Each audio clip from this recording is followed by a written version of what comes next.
America की एक बहुत मशहूर यूनिवर्सिटी है, हार्वर्ड बिजनेस स्कूल, और उनकी टैगलाइन है कि we provide leadership for America. कुछ सालों पहले वहां एक रिसर्च हुई और उसकी जो फाइंडिंग्स थी वो बहुत आई ओपनिंग थी। हार्वर्ड यूनिवर्सिटी ने 100 ऐसे स्टूडेंट्स को चुना जो जब यूनिवर्सिटी में थे तो बहुत प्रॉमिसिंग थे। और क्या प्रॉमिस था उनका कि ये सब के सब जिंदगी में बहुत सफल होंगे और टॉप पर पहुंचेंगे। 10 साल तक उन 100 स्टूडेंट्स की लाइफ को ट्रैक किया गया और क्या पाया कि उन 100 में से 80 जो थे वो अपना प्रॉमिस जो है, अपना पोटेंशियल पूरा नहीं कर पाए। किसी तरह से उनका गुजारा चल रहा था, लेकिन कुल मिला के लाइफ में स्ट्रगल कर रहे थे। और जो बाकी बचे 20 थे उसमें से 15 काफी अच्छा काम कर रहे थे, अच्छी पोजीशन पर पहुंच चुके थे। लेकिन जो बाकी 5 बचे वो एक्चुअली अपना पोटेंशियल पूरा किया उन्होंने और टॉप पर थे। यानी जो उनका पोटेंशियल था उस हिसाब से उन्होंने ऊंचाइयां छू ली थी। और पता उसका कारण क्या निकला? 80 लोग जो कुछ नहीं कर पाए, उनका लाइफ में कोई गोल नहीं था, डायरेक्शनलेस थे। और जो अगले 15 थे उनके पास कोई गोल था, यानी डायरेक्शन थी। और जो बाकी 5 थे जो सुपर सक्सेसफुल लोग थे, वो सिर्फ एक कदम आगे थे। यानी उनके पास कोई क्लियर कट गोल था, बहुत क्लियर डायरेक्शन थी। यानी कोई गोल ना होना असफलता की तरफ ले जाता और कोई गोल होना सफलता की तरफ ले जाता। और अगर आपका गोल क्लियर है तो वो आपको सुपर सक्सेस की तरफ ले जाता। एक एग्जाम्पल जिससे ये स्टेटमेंट क्लियर हो जाएगी। अब मान लीजिए आपको कहीं जाना है और आप रेलवे स्टेशन पर पहुंच गए, टिकट विंडो पर गए और क्लर्क को कहा कि एक टिकट दे दो। अब कैसे रिएक्ट करेगा क्लर्क? भाई पूछेगा ना कि बॉस जाना कहां है, कहां का टिकट दूं।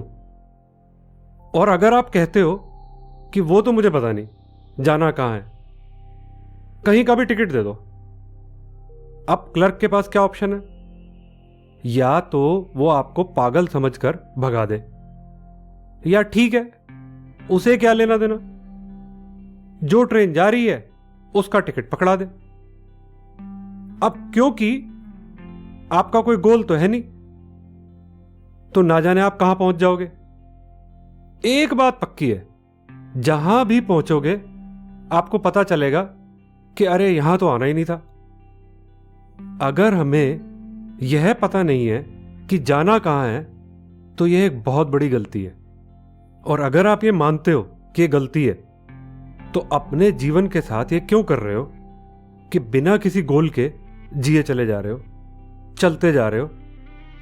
तो कोई कारण नहीं कि इस दुनिया में ज्यादातर लोग डिससेटिस्फाइड हैं। इसी एग्जाम्पल में मान लो कि आप ऐसे व्यक्ति हो कि ऐसे व्यक्ति नहीं हो कि जिसका कोई गोल नहीं है। आपका कोई गोल तो है लेकिन आपका गोल क्लियर नहीं है। तब आप अगर टिकट विंडो पर जाकर क्लर्क को क्या बोलोगे?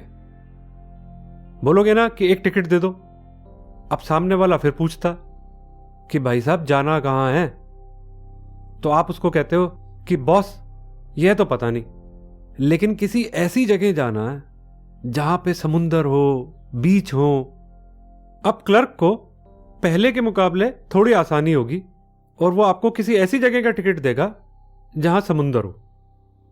अब थोड़े से ब्राइट चांसेस हैं कि शायद आप ऐसी जगह पहुंच जाओ जहां आप वाकई जाना चाहते थे। ये नहीं भी हो सकता। लेकिन अगर आपका गोल बिल्कुल क्लियर है तो आप सीधे जाकर गोवा की टिकट मांगोगे और वहीं पहुंचोगे जहां आपको जाना था। यानी शुरू करने से पहले आपके थॉट लेवल पर आपको जितनी एक्सरसाइज करनी है कर लो। पहले यह क्लियर करो कि आपने जाना कहां है। जब यह बात क्लियर हो जाए तो एक्ट करना बिल्कुल आसान हो जाता है। मैंने अपनी लाइफ में 1999 में ये जाना कि क्लियर गोल की कितनी वैल्यू होती है। अब हुआ यूं कि मैं एक मैनेजमेंट ट्रेनिंग प्रोग्राम अटेंड करने गया। पहले दिन ही जो ट्रेनर थे उन्होंने यह स्टेटमेंट दी कि गोल और क्लियर गोल एक मेजर डिफरेंस होता है सक्सेस और सुपर सक्सेस में, और हाथ में एक गोल सेटिंग शीट पकड़ा दी और कहा क्या कि कोई भी गोल ले लो जो अब से 3 महीने में पूरा करना आपको इम्पॉसिबल लगता हो। और उसके बाद उन्होंने बोला कि मैं आपको गारंटी देता हूं कि अगर आपका ये गोल पूरा नहीं हुआ तो मैं आपके कोर्स की फीस वापस कर दूंगा। अब हमारी कंपनी उस समय पे एक बहुत प्रोग्रेसिव कंपनी थी, काफी नई कंपनी थी, लेकिन ग्रोथ रेट काफी अच्छा था। लेकिन हम लोग कैश फ्लो की प्रॉब्लम फेस कर रहे थे। अब सेल्स तो हो रही थी पर पैसा वापस नहीं आ रहा था। हम लोगों से जितनी कोशिश हो सकती थी हम अपनी तरफ से कर रहे थे। जो कैरियर में उस टाइम पर मुझे लगा कि यही सबसे बड़ी समस्या या चैलेंज था, तो मैंने अपने गोल वाले कॉलम में यही लिखा कि कैश फ्लो ठीक करना।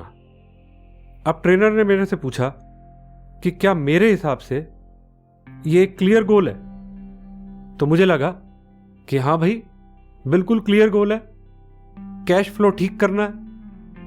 तो जो बाकी पार्टिसिपेंट थे उन्होंने भी अपने अपने गोल लिख रखे थे।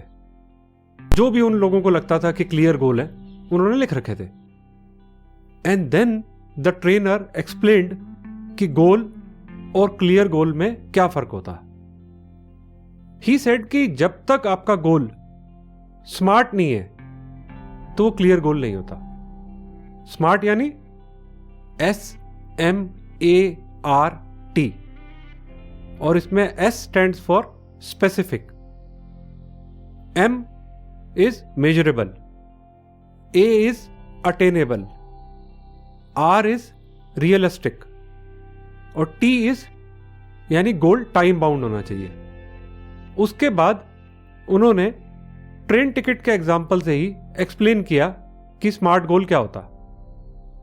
जैसे मान लो आप मुंबई जा रहे हो, दिल्ली से मुंबई जा रहे हो, तो एक ट्रेन टिकट होती है जो आपको बताती है कि आप दिल्ली से मुंबई राजधानी से जा रहे हो, तो बिल्कुल स्पेसिफिक है। और दिल्ली से मुंबई की दूरी 1407 किलोमीटर है, यानी मेजरेबल भी है। और यह डिस्टेंस राजधानी 16 घंटे में पूरा करती है, यानी अटेनेबल है, रियलिस्टिक है। जाने की डेट और टाइम लिखा है उस टिकट पे, पहुंचने की डेट और टाइम भी टिकट पर है, यानी टाइम बाउंड भी है। इसके बाद ट्रेनर ने कहा कि अब मैं अपने गोल को देखूं कि क्या वो एक स्मार्ट गोल है। अब मेरा गोल क्या था? मैंने शीट पे लिखा हुआ था कि कैश फ्लो को ठीक करना है। स्पेसिफिक है लेकिन मेजरेबल नहीं है। ही आस्क्ड मी, अच्छा अभी तुम्हारी जो कलेक्शन पीरियड है वो कितने दिन है, कितने दिन में पैसा लौट के आ जाता है? तो मैंने उसको बताया कि लगभग 5 महीने। To be more specific, it was 147 days at that time. तो ट्रेनर ने पूछा, अच्छा आपको क्या लगता है कि होना कितना चाहिए, या इंडस्ट्री का स्टैंडर्ड क्या है? तो आई टोल्ड हिम कि 100 दिन होना चाहिए मेरे हिसाब से, और यही हमारी इंडस्ट्री का स्टैंडर्ड है कि 3 महीने में अक्सर पेमेंट लौट के आ जानी चाहिए।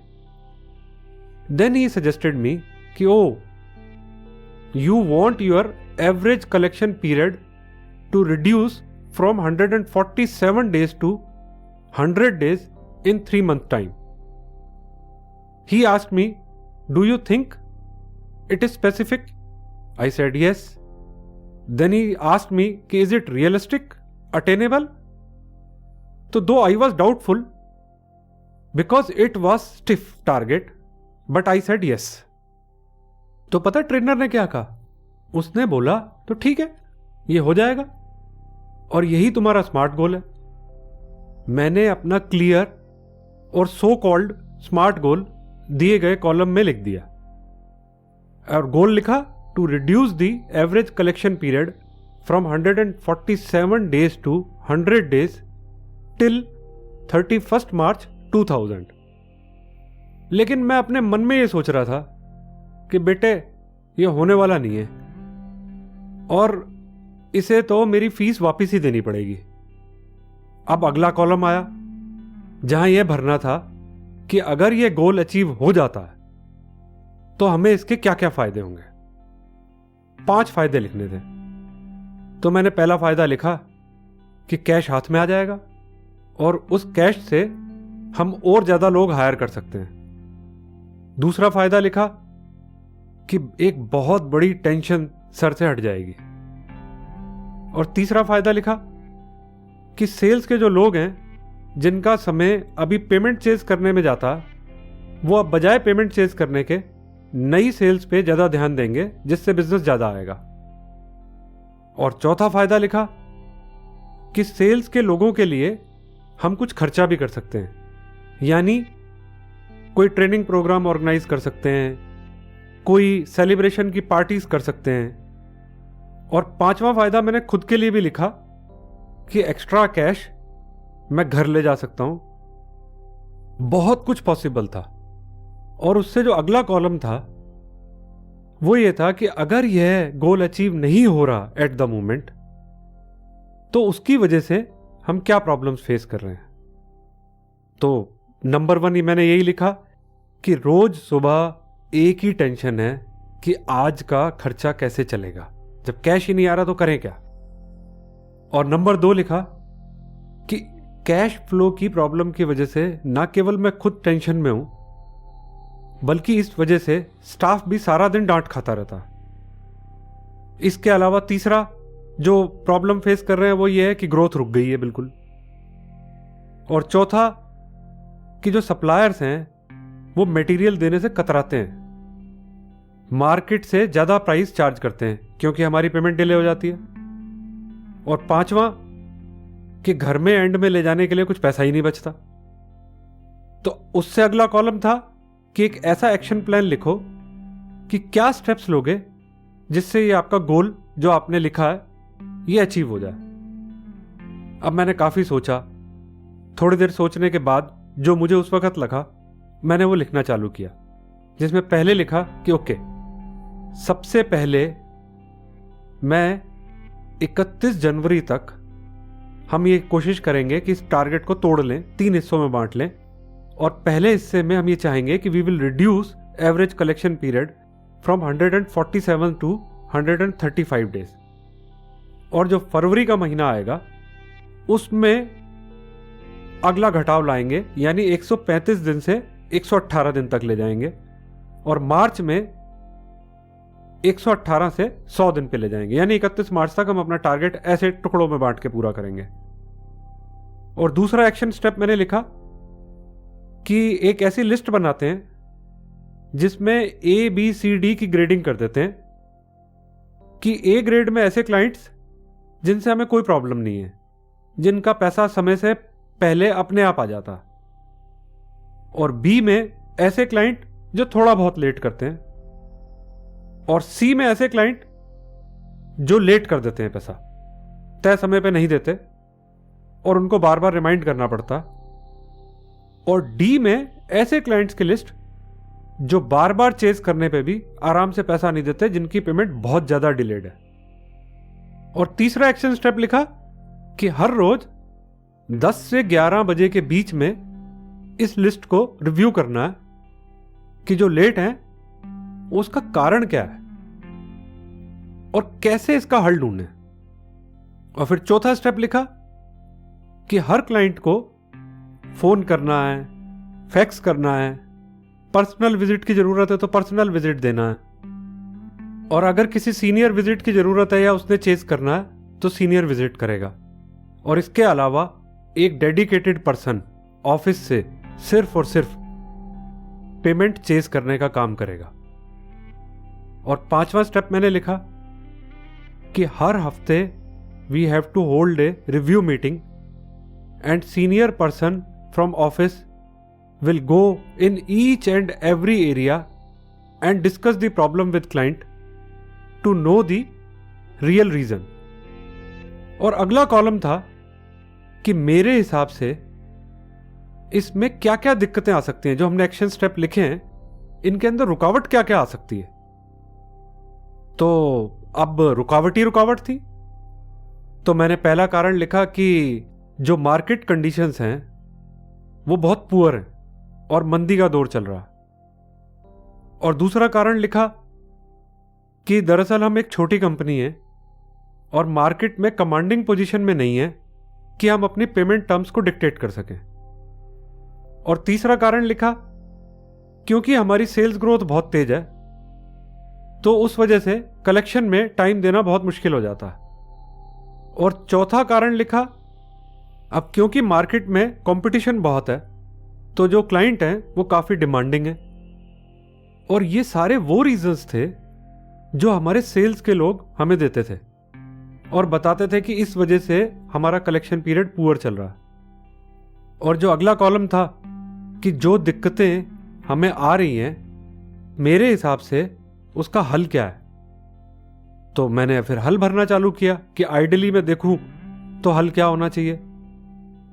तो अगर हम ये कहते हैं कि मार्केट कंडीशंस पुअर हैं तो मैंने उसका हल ये लिखा कि मार्केट कंडीशंस कैसी भी हों, हर मार्केट में हर समय अच्छे क्लाइंट होते हैं, अच्छा पेमेंट मास्टर होता है, हमेशा होता है। और उसी तरह से बुरे पे मास्टर या बुरे क्लाइंट भी होते हैं। अब क्योंकि हमारी ग्रोथ अच्छी है तो इसी मार्केट में जो डी ग्रेड के क्लाइंट हैं यानी जिनकी पेमेंट बहुत ज्यादा डिलेड आती है, या तो वो अब हमारी टर्म्स पे काम करेंगे, अदरवाइज हम उन्हें छोड़ देंगे। ऐसी कोई सेल नहीं चाहिए जिसको पेमेंट चेज करने में हमारा समय जरूरत से ज्यादा खराब होता हो। उन्हें चेज करने की बजाय वही टाइम अगर हम नए और अच्छे क्लाइंट्स ढूंढने में लगाएंगे तो वो ज्यादा प्रोडक्टिव होगा। और दूसरा हल मैंने अपने हिसाब से लिखा कि हम एक छोटी कंपनी है, माना ये बात ठीक है कि हम एक छोटी कंपनी है, लेकिन छोटी कंपनी के बारे में अपने आप को मानना या सोचना ये एक माइंडसेट है। क्लाइंट दरअसल हमसे तभी काम करता है जब उसे हमारे प्रोडक्ट या सर्विसेज अच्छे लगते हैं। तो कोई कारण नहीं कि हम उससे बिना बात पे डरें या दबें। नंबर 3, ऐसी सेल्स ग्रोथ का क्या फायदा जो ऑर्गेनाइजेशन को डिमोरलाइज कर देती हो और जो सारे स्टाफ को डिमोटिवेट कर देती हो। तो सेल्स ग्रोथ चाहे घट जाए लेकिन हमें अच्छे क्लाइंट चाहिए। और चौथा लिखा कि चाहे मार्केट में कितना ही कंपटीशन हो, हम सिर्फ अपना हक मांग रहे हैं। यानी अगर क्लाइंट हमें दबाने की कोशिश करता तो हम सिर्फ ये कह रहे हैं कि जो आपने परचेज ऑर्डर में जो पेमेंट टर्म्स लिखी हैं कि उसके हिसाब से आप उसको ऑनर करो। और अगर क्लाइंट अपनी टर्म्स को ऑनर नहीं करता तो उसे हमें कंपटीटर के लिए छोड़ देना चाहिए। सेल्स स्टाफ को बुलाकर यह सब कुछ कम्युनिकेट कर दिया। हर सेल्स हेड को स्पेसिफिक गोल, स्मार्ट गोल दिया और बताया कि कैसे ये किए बिना हम सबका कितना नुकसान हो रहा है। अगला कॉलम था गोल को मॉनिटर करना। To be more specific, progress को मॉनिटर करना। जो 3 महीने का स्मार्ट गोल था उसे छोटा करके हमने पहले 1 महीने के स्मार्ट गोल पर लाया। 1 महीने वाले स्मार्ट गोल को वीकली स्मार्ट गोल बनाया और वीकली को छोटा करके डेली स्मार्ट गोल बनाया। पूरी सेल्स टीम के स्मार्ट गोल से ग्रुप स्पेसिफिक स्मार्ट गोल बनाया और ग्रुप से स्पेसिफिक पर्सन का स्मार्ट गोल बनाया। यानी अब हर किसी का गोल बिल्कुल स्पेसिफिक था और स्मार्ट था और हर ग्रुप को, इंडिविजुअल को, क्लाइंट को डेली बेसिस पे मॉनिटर करने का मैकेनिज्म बना दिया ताकि प्रोग्रेस को मेजर किया जा सके। अगला कॉलम था एफर्मेशन और विजुअलाइजेशन का। अगला कॉलम था एफर्मेशन और विजुअलाइजेशन का। एफर्मेशन दरअसल यानी हमारा बिलीफ सिस्टम जो है, बिलीफ सिस्टम ऐसा बिलीफ सिस्टम जो एक्शन स्टेप्स लेने में रोड़े अटकाता है। एफर्मेशंस एक बीज है, एक पॉजिटिव बीज, एक ऐसी स्टेटमेंट जो बताती है कि आप अपने गोल को अचीव कर सकते हो। अब क्या एफर्मेशंस बनाई थी हमने पिछले चैप्टर के अंदर? इसी गोल को अचीव करने के लिए वो सेम एफर्मेशंस चाहिए। पहली एफर्मेशन थी आई कैन डू इट, और दूसरी एफर्मेशन क्या थी? आसान है। और तीसरी एफर्मेशन क्या थी? कि I am a responsible person, जो मैं अपने हिस्से की कमिटमेंट कर रहा हूं मैं इसे पूरा करूंगा। हर पर्सन कंसर्न को इन एफर्मेशंस को दिन में 10-10 बार दोहराना था।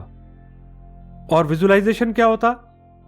विजुअलाइजेशन होता है कि आपका तय किया हुआ क्लियर और स्मार्ट गोल रोज आपकी नजरों के सामने होना चाहिए। बॉस, रिटर्न गोल में बहुत दम होता है। अगर इसका उदाहरण देखना हो तो एक शादी के कार्ड को देखो। एक डेट तय हो गई कि इस दिन शादी है, इतने बजे है, और एक वेन्यू तय हो गया कि इस जगह पे होनी है।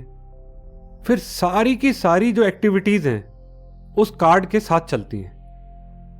दुनिया भर के काम होते हैं एक शादी के अंदर। अगर देखो तो कितने सारे लोग इन्वॉल्व होते हैं और अंत में सब काम हो जाते हैं, सारे के सारे गेस्ट आ जाते हैं। मैंने आज तक एक भी शादी को इसलिए कैंसिल होते नहीं देखा कि अरे क्या करें, काम ही खत्म नहीं हुआ। इसलिए बहुत जरूरी है कि आप अपना गोल लिख लो और वो गोल रोज आपकी आंखों के सामने होना चाहिए। यानी हम लोगों ने क्या किया कि गोल के प्रिंट आउट निकाले, जो गोल कहता था to reduce the average collection period from 147 days to 100 days by 31 March. Office में हर जगह चिपका दिए, इवन बाथरूम में भी चिपका दिए। और उस पर्टिकुलर टाइम पे जो कंप्यूटर्स थे जितने भी हमारे ऑफिस में, हर कंप्यूटर की जो स्क्रीन सेवर था उस पे भी वही गोल रिफ्लेक्ट हो रहा था। हर सेल्स हेड को और इंडिविजुअल को उनके उनके स्मार्ट गोल का प्रिंट आउट पकड़ा दिया कि जाओ चिपका दो इसको। जैसे ही मैंने ये शीट कंप्लीट की तो पता क्या हुआ कि मुझे पता था कि ये गोल अचीव हो जाएगा और मुझे फीस पे करनी पड़ेगी। और यही हुआ। 31 मार्च 2000 को हमारा एवरेज कलेक्शन पीरियड 147 से 103 डेज हो गया। और यही कल्चर इतने साल बाद भी आज भी हमारी कंपनी में एप्लीकेबल है। यानी कंपनी का सेल्स टारगेट जो है वो एक स्मार्ट गोल है, जो पेमेंट कलेक्शन है वो भी एक स्मार्ट गोल है, और तीसरा जो मेन पिलर होता है वो ये कि एक्सपेंसेस जो हैं वो भी एक स्मार्ट गोल है। यानी आप अपने अपने गोल बनाओ, ऐसे गोल बनाओ जो आपको इस स्टेज पर इम्पॉसिबल लगते हो। लेकिन अगर आप गोल सेटिंग शीट में जो लिखा है उस स्टेप्स पर काम करोगे तो आपकी प्रोडक्टिविटी एक नई ऊंचाइयों को छुएगी।